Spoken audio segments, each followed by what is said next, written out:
Hey, writer, ready to take your fiction to the next level? Whether you've just got a great idea or you're already stuck in the murky middle of writing your book, the Wicked Good Fiction Bootcamp I designed just for you.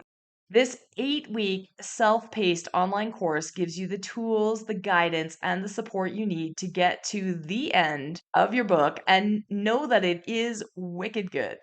Head to suzyvidori.com/bootcamp or follow the link in the show notes for more information and get started today. I'll see you inside where I'll be there to support you as you comment and share your work throughout the course.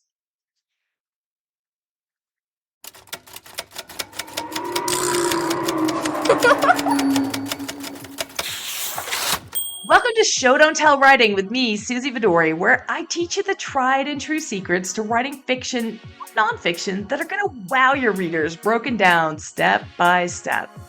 We're going to explore writing techniques. I'm going to show you a glimpse behind the scenes of successful writers' careers that you wouldn't have access to otherwise. And I'm also going to coach writers live on their pages so that you can learn and transform your own storytelling.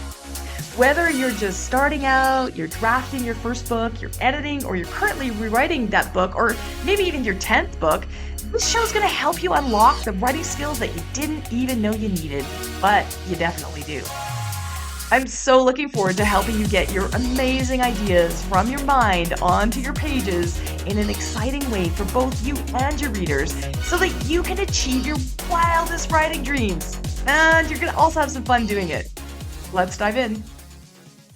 Every writer wants to write riveting dialogue, and many think they do, yet it's hands down the place where I see the most mistakes when reviewing writers' drafts of books. Table stakes, punctuation, yes. Also, not using this tool to its full potential, the tool being dialogue. I see dialogue that's too sparse, dialogue that's boring, dialogue that's flat, dialogue that's full of info dumps, and dialogue that has me scratching my head and skimming ahead a couple pages until the book gets going again. If you don't want your dialogue to bore your readers, this episode is for you because I'm going to dive into my best tips and give you some never before publicly shared guidelines to drag your readers into your dialogue and make them feel like they're really there, which is what this podcast is all about. This show don't tell, right?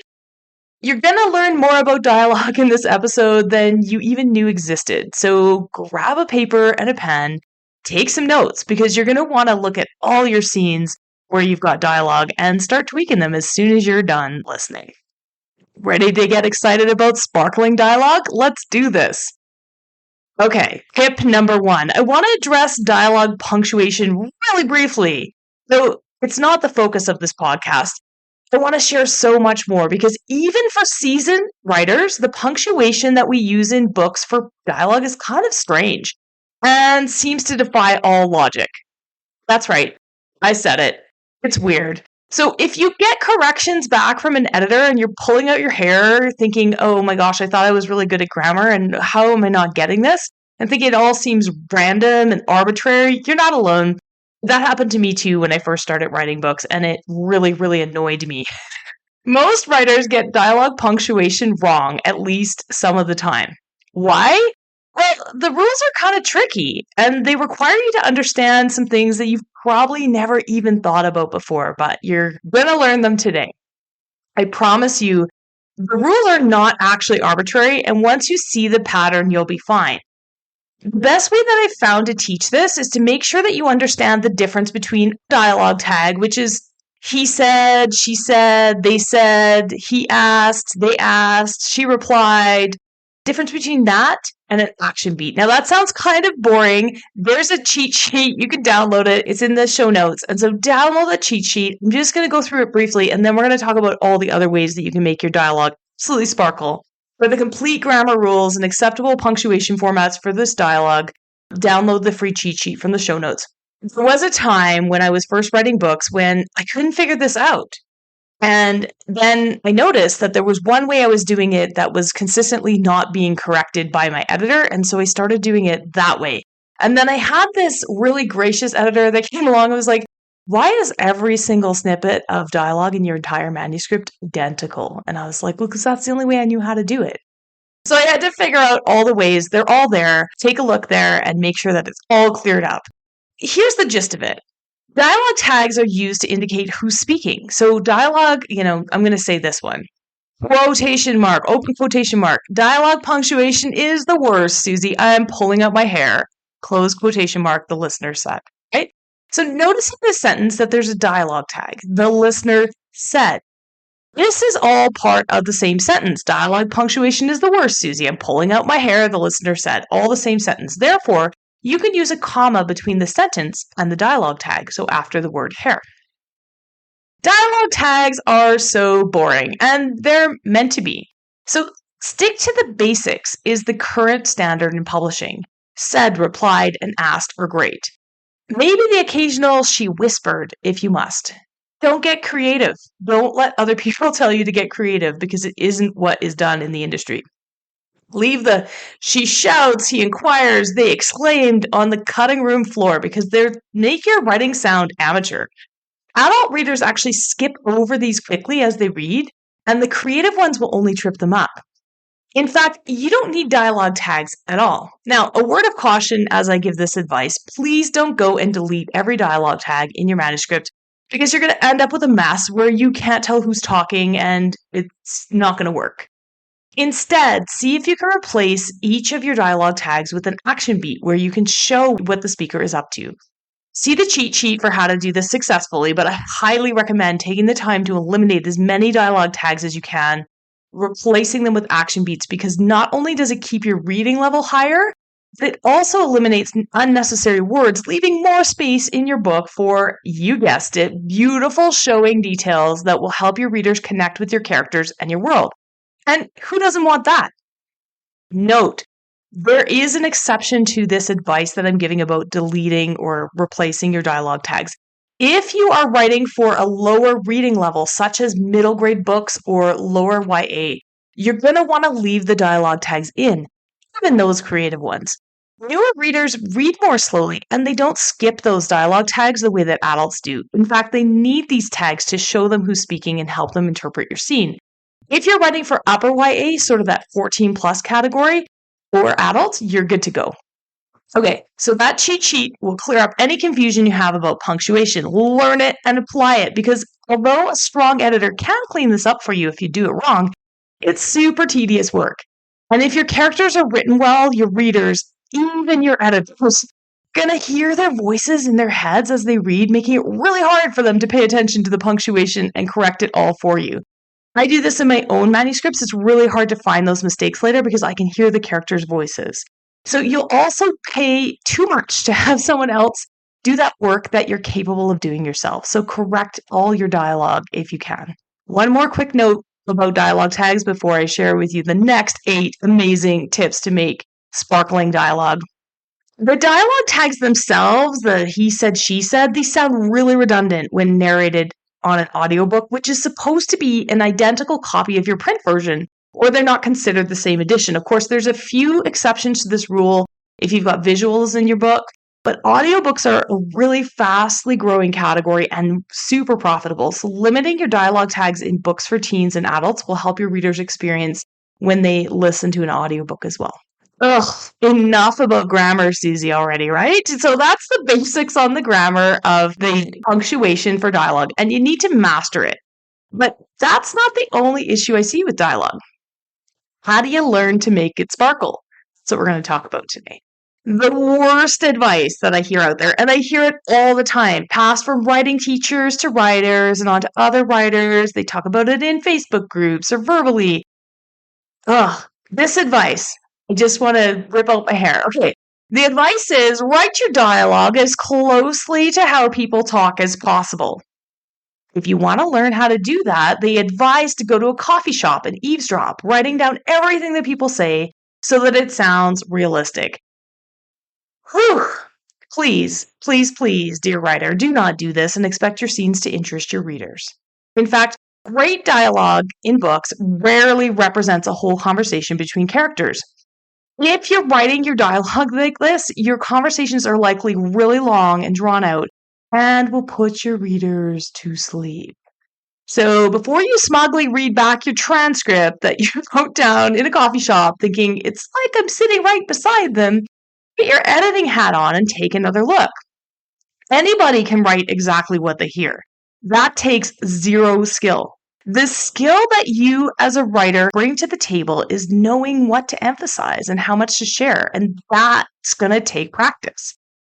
When I coach writers who are writing their own stories, for example, if they're writing a memoir, their own stories, I advise that they aren't sharing a journal of their birth to death with each day earning the same weight and emphasis in their book. Nobody would read that.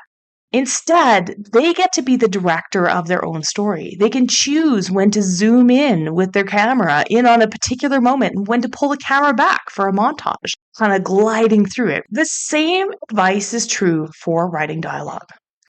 In each scene that you have dialogue present, what do you need readers to think? What do you need readers to learn? What do you want readers to feel to fit into your overall story and the experience that the reader will have? This is going to determine how much of the conversation readers actually need to witness. Put your reader hat on, put your reader lens on, and look at it from their point of view. Because the mighty dialogue is really, really, really important in fiction. It can convey so many things. Your dialogue should be doing double, triple duty all the time. It should be building your characters. It should be telling us or showing us about the world that they live in and how to react. Your dialogue is a really important piece of that. Dialogue in books, especially in fiction, isn't like real life. It just isn't. It would be very, very boring. Most conversations that we have with our neighbors and our friends, when we're talking about all the things that happen day to day, when we're hanging out with our family, they're pretty mundane. Think of your dialogue instead as a sparkling version of real life. Let each snippet of dialogue that you write do as much work as possible. Does what the characters say or what they're saying in your scenes, does it reveal something about their personality? Does it tell you their motivation? Does it show their emotion? It should. Your dialogue can be so much better than what you overhear in a coffee shop. We want to write dialogue that is smarter, that is sharper, that is a punchier version of real life. You don't want your dialogue to just move and plod along, right? Because that's boring. We want your dialogue to do that double, triple, quadruple duty. And if you can show us everything about your world, making sure that everything relates to what you're trying to say with your book, see where I'm going with this? Don't just have throwaway dialogue to fill your pages. So when you're taking a look and revising your own pages and you've got like long stretches of dialogue and you're trying to evaluate, do I need them or how can I tighten them up? I can promise you it can almost certainly be trimmed so that you don't bore your readers. Look for bits that aren't working hard, that aren't doing that double, triple, quadruple duty, and cut them. Unless your intent of that particular conversation is to show that the conversation is boring. If that's the case, you actually wanted us to witness a boring conversation, please keep it short. Less is more. Make your point, move on, or readers will move on anyway by skimming, and then you've lost them. Here are some specifics that you could look for that can almost always go. So, tip number 2, we're going to get into the tips of dialogue. We talked about punctuation, we just talked about the importance. Tip number 2, skip the niceties. What do I mean by that? Well, let's listen to a snippet for a moment. Hi, I'm Suzy. I'm Nick. Nice to meet you, Nick. Lovely day, isn't it? Okay, readers are going to assume that people say hello when they meet up. We're also going to assume that they are polite, so skip ahead. The same with goodbyes. When I was growing up, my mom watched soap operas. We watched them from like 12 to 5 or whatever, and usually I only got to see the ones after school, The Young and the Restless, and they found it really strange that despite their extensive use of landline phones, right? These black slim line phones that they would answer that would ring and they would have these conversations, the characters never say goodbye. They'd say something like, thanks for letting me know, click, and then hang up. If you haven't noticed this before, I might have wrecked this for you because you're going to see it in shows now. But every time I pointed out this anomaly when I was a kid to other people, I was met with blank stares. I guess looking back, I was always destined to be an editor at that point in my life, but it bugged me. Guess what? Nobody else noticed because hellos and goodbyes are implied. And I promise you, your readers won't notice either, and you can get rid of them. Get rid of saying their names and get rid of hello, I'm so and so and goodbye. If it helps you to tiptoe your way into a scene or out of a scene by having your characters make small talk and say those things, by all means, draft it that way. Don't stop the flow. But on your second draft, be ruthless. Zoom into dialogue as late as you possibly can in a scene. Show us the meat of it, the most interesting part, and then let them hang up without saying goodbye. Tip number 3 for making sparkling dialogue: skip the mannerisms. Well, I don't know, right? We talk like this in real life, but your characters can't because you guessed it, it is boring. Want to show a mannerism or that a character speaks in a particular way? Use the rule of 3. That means use the word twice in your character's dialogue, sort of close together near the beginning of the book. That's enough to create a pattern in your smart readers' minds. If they've done it twice, that's how they speak. Then bring it back at a third point in time in the future or later in the book as a punchline or in a critical moment. Your readers will still remember it and it will be really impactful. Anything more than this for these annoying little mannerisms or the ums and ahs for dialect will feel overdone. I'm going to talk about dialect in a minute as well. Tip number 4 for writing your sparkling dialogue: skip the prompting. What do I mean by this? I see this one all the time. Make sure that your dialogue is always showing something about your character's nature and have them say things that move the story forward and don't stop us in our tracks. I see this problem a lot when I'm editing. Somebody will come up to a character and be like, "Are you okay?" "Yeah, I think I'm okay." "Are you sure?" "Yes, I think I'm sure." That dialogue does absolutely nothing. That is your brain as you're writing, pausing to think about what you should write next. It doesn't do anything. So have the character run up and say, "Did the explosion hit any major arteries?" That's way more interesting than, "Are you okay?" "I think so." "Are you okay?" "Yeah, I'm okay." If you've got that sort of back and forth, skip it. Try this one. "The explosion hit a major artery." "What did you say?" "My ears are still ringing from the blast." Hear that prompting? "It hit a major artery." Now I'm repeating. "What does that mean?" "It means he's going to lose a lot of blood." "Will he live?" "I don't know." There's somebody there that's prompting a character rather than just letting them get on with it. This is a frustrating back and forth that will slow the pace in a critical scene, especially if there's just been an explosion. It's probably a really cool moment. This exchange that I just read is 41 words. The actual dialogue itself. "The explosion hit a major artery." "What did you say?" "My ears are still ringing from the blast." "It hit a major artery." "What does that mean?" "It means he'll lose a lot of blood." "Will he live?" "I don't know." 41 words. Try this instead. "The explosion hit a major artery." Blood gushed through Rob's fingers as he pushed his hand against Matt's leg. Bart shook his head, his ears ringing. If Matt died, the secret would die with him. See how that exchange is way more targeted without the back and forth of the prompting, which is just wasted space? It's now only 35 words, and we've learned way more about the scene. It's much more exciting. Besides eliminating the prompting, I did something else to this snippet of dialogue, which brings me to tip number 5 to make your dialogue sparkle. Mix it in with the other elements of writing. I teach that there are 5 elements in writing. Dialogue is one, and then you also have actions, reactions, inner thoughts, and setting. You can check out the article that I've dropped in the show notes, which I recently wrote for Writers Helping Writers, which talks in more detail about these 5 elements of writing and get a complete rundown of how to integrate these well for well-rounded scenes. But the gist of it is, if you're leaning too heavily on 1 or 2 techniques or elements on a page of your book, your reader's brain isn't going to be stimulated and they're going to get bored. So mix together 3 or more of these on a page. So in the above example about the explosion and the gushing artery, rather than trying to stuff everything into dialogue, the second example actually uses setting details, which is the hand and the gushing blood, reactions, Bart shaking his head, and Bart's inner thoughts about what will happen if Matt dies, which is way more engaging. So we've actually used 4 different elements there instead of just 1. Technique or tip number 6 for writing sparkling dialogue. No info dumps. Okay, this is the Show Don't Tell Writing podcast, and you've heard me talk about info dumps in the past. Info dumps are basically when you have like these huge amounts of information that are just spoon fed to your reader, and they're super boring and they're hard to digest because it's like, here's a fact, and here's another fact, and here's another fact, and here's another fact, and it's not engaging, right?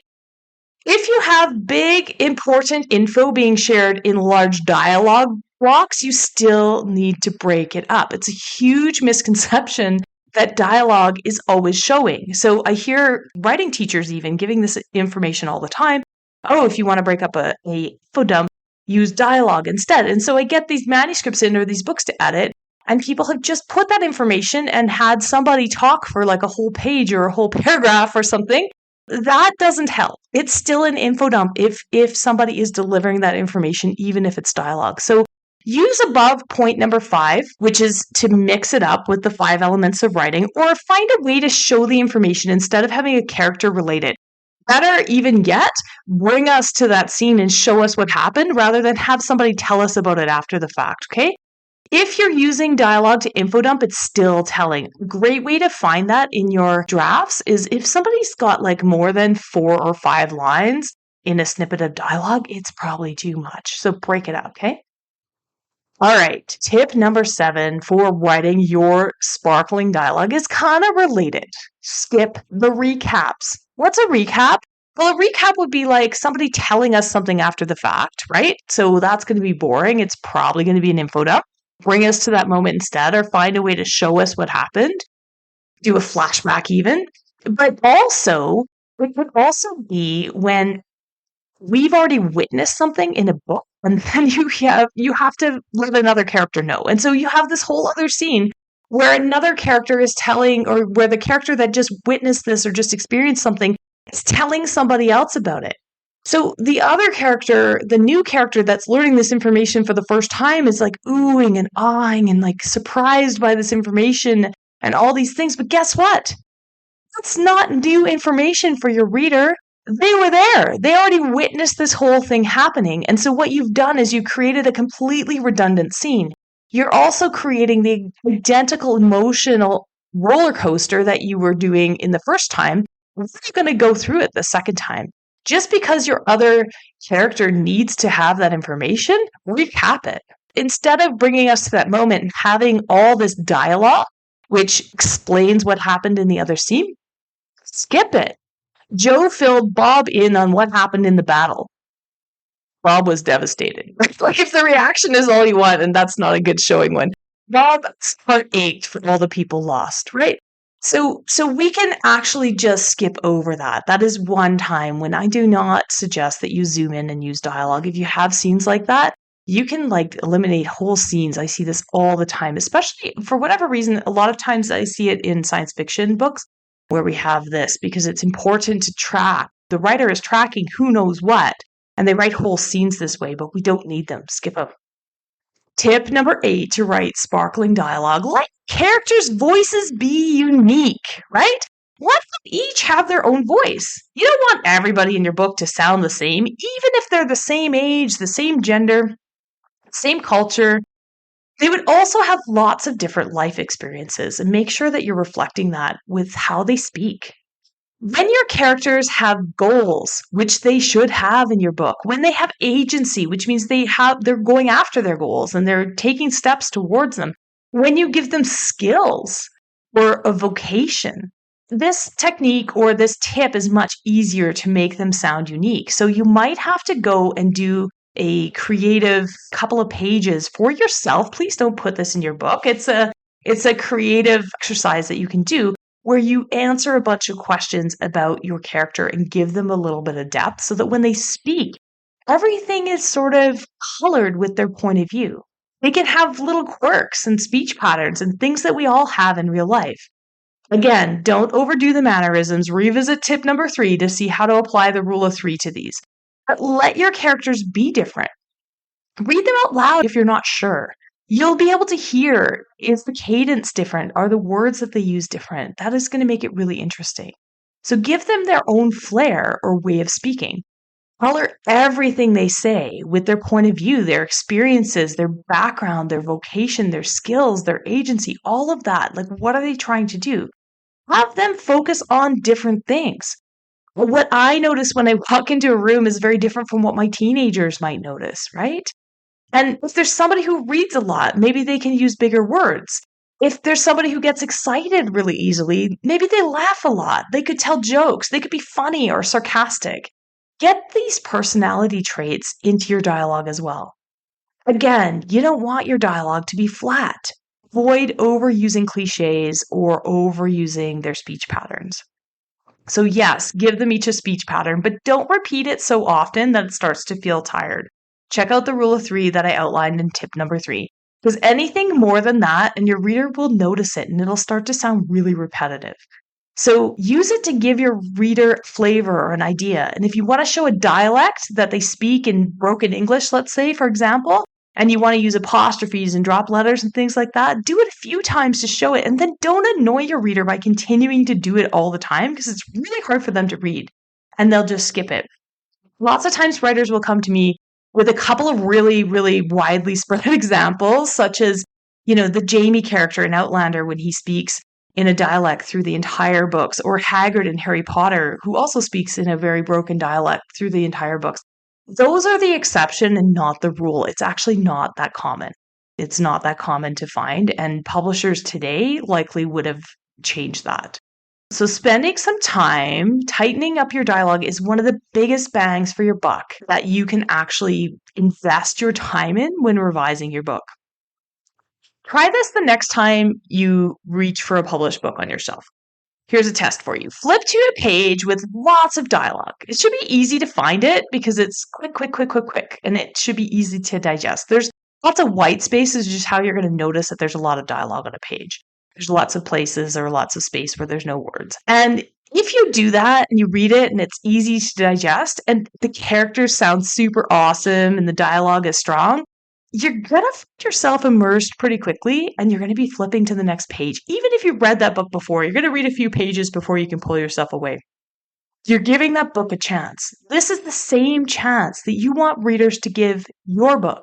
If you don't spend the time and your dialogue ends up boring and you've got pages and pages and pages of it, readers are going to get impatient. They're going to put your book down.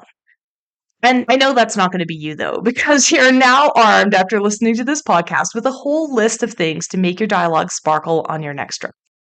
I would love, love, love to hear from you in the comments. Which of these tips was the most helpful to your work in progress?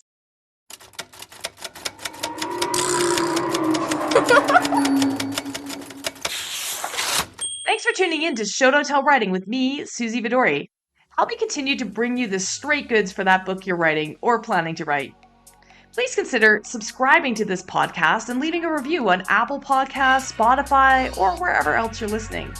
Also visit suzyvidori.com/newsletter to hop on my weekly Inspired Writing newsletter list, where you'll stay inspired and be the first to know about upcoming training, events, and writing courses that happen in my community. If you're feeling brave, check the show notes and send us a page of your writing that isn't quite where you want it to be yet for our Show Don't Tell page review episodes. Remember, that book and your writing is going to open doors that you haven't even thought of yet, and I can't wait to help you make it the absolute best. If you're feeling called to write that book, keep going, and I'm going to be right here cheering you on. See you again next week.